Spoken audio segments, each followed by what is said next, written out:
नमस्कार. आजच्या या व्लॉगमध्ये आपण अलिबागमधल्या काही सुंदर आणि नयनरम्य अशा ठिकाणांना आपण भेट देणार आहोत. तर आपण आता बघत आहात वर्सोली बीच.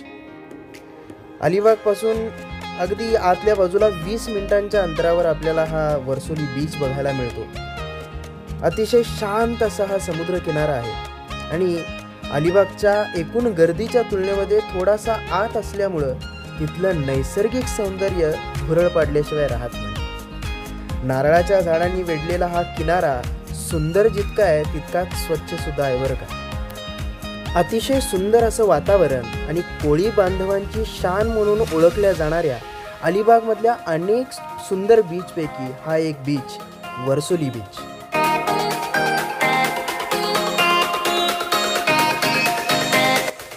आपण ट्रिपचं जर नियोजन करत असाल तर नक्कीच वर्सोली बीच आपल्या अजेंड्यावर वर ठेवा, कारण गर्दी गोंधळ यापासून लांब जायचं असेल तर वर्सोलीचा पर्याय अतिशय उत्तम आहे. आता आपण बघणार आहोत अलिबाग बीच. अलिबागच्या ST स्टँडपासून जवळजवळ 1 किलोमीटर अंतरावर असणारा हा बीच अतिशय सुंदर असा. जितका रस्ता स्वच्छ तितकाच हा बीच सुद्धा अतिशय हवेशीर आपल्याला बघायला मिळतो.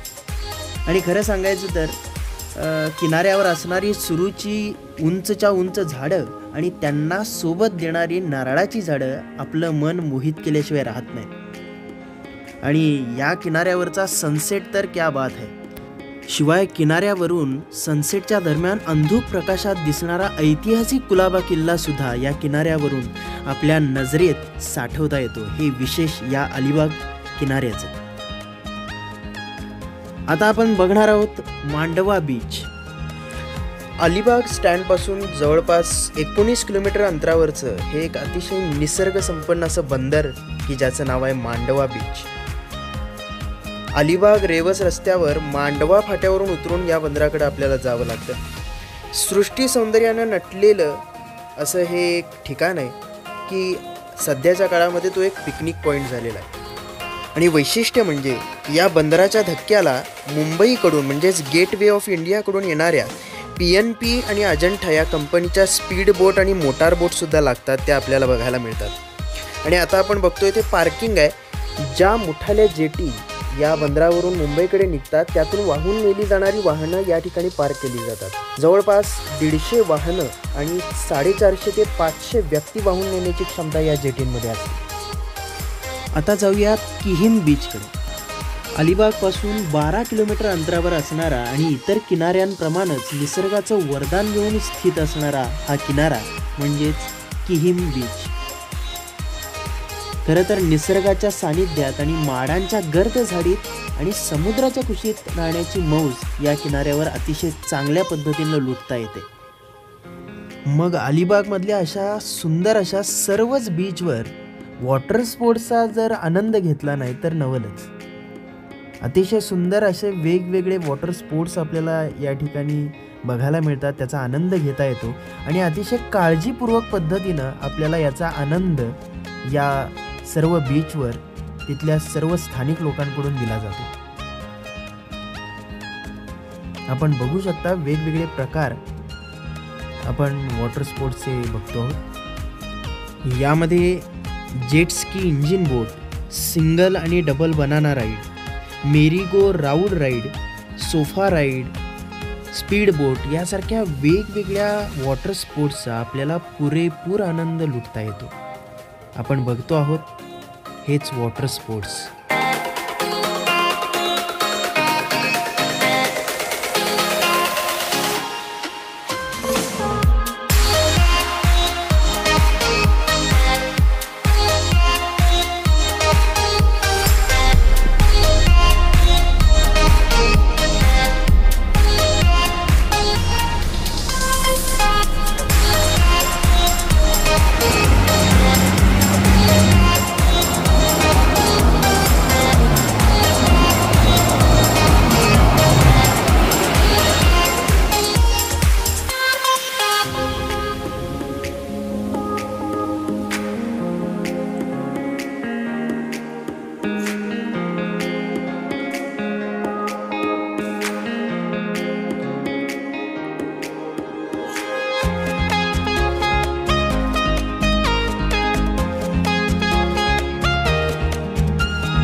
आता जाऊयात कोळीवाड्याकडे.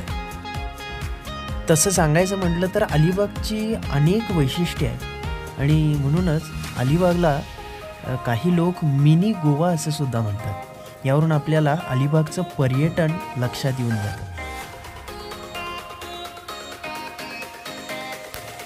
अलिबागच्या कोळीवाड्यामध्ये आपण पोचलेलो आहोत आणि आपल्याला आता वेगवेगळ्या प्रकारचे हर तऱ्हेचे मासे आणि त्यांचे प्रकार या कोळीवाड्यामध्ये बघायला मिळतील.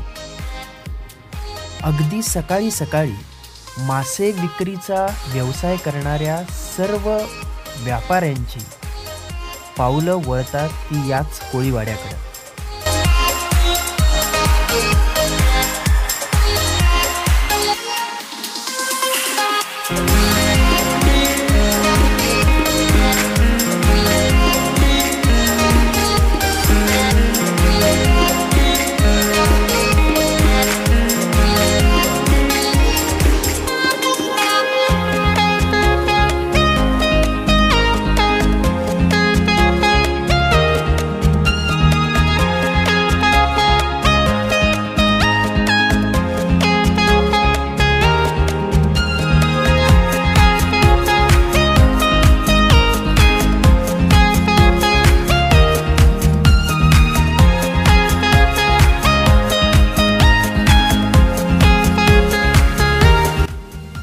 कोळी बांधवांची शान म्हणजे सारा कोकणचा परिसर. या कोकणातल्या प्रत्येक कोळी बांधवाचा श्वास म्हणजे मासेमारीचा व्यवसाय आणि याच माशांच्या खरेदी विक्रीचं अलिबागमधलं हक्काचं आणि प्रमुख ठिकाण म्हणजेच हाच तो कोळीवाडा.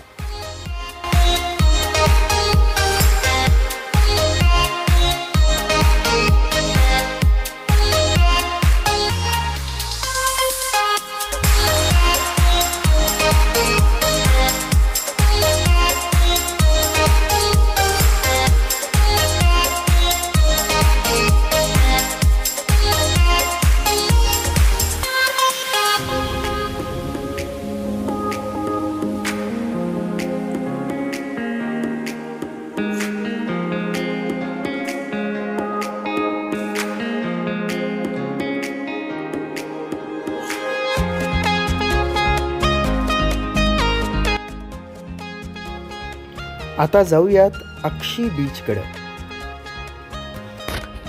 अतिशय निसर्गरम्य अशा वातावरणातून अक्षी बीचकडे जाताना मनाला आल्हाद मिळतो. हेच ते अक्षी गाव की ज्या गावामध्ये मराठी भाषेतला पहिला मानला जाणारा शिलालेख आपल्याला बघायला मिळतो. त्या अक्षी गावाकडे आपण जातो आहोत आणि त्या गावातलाच बीच, अतिशय सुंदर असा शांत नयनरम्य असा वाटणारा बीच, अक्षी बीच. चला तर मग वळूयात त्याच बीचकडे.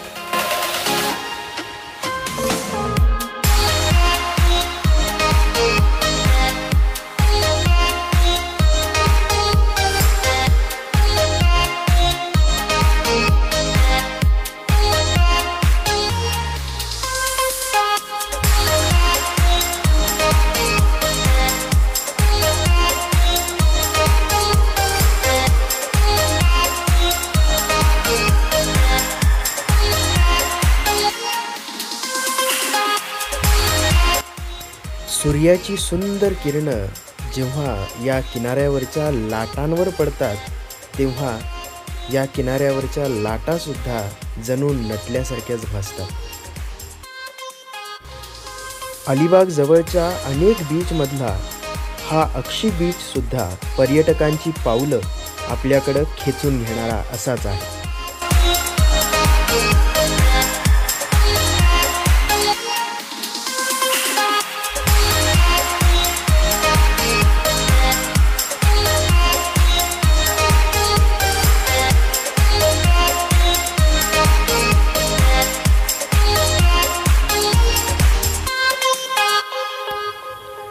आता जाऊयात आजच्या आपल्या या व्लॉगमधल्या शेवटच्या बीचकडे, ज्याचं नाव आहे नागाव बीच.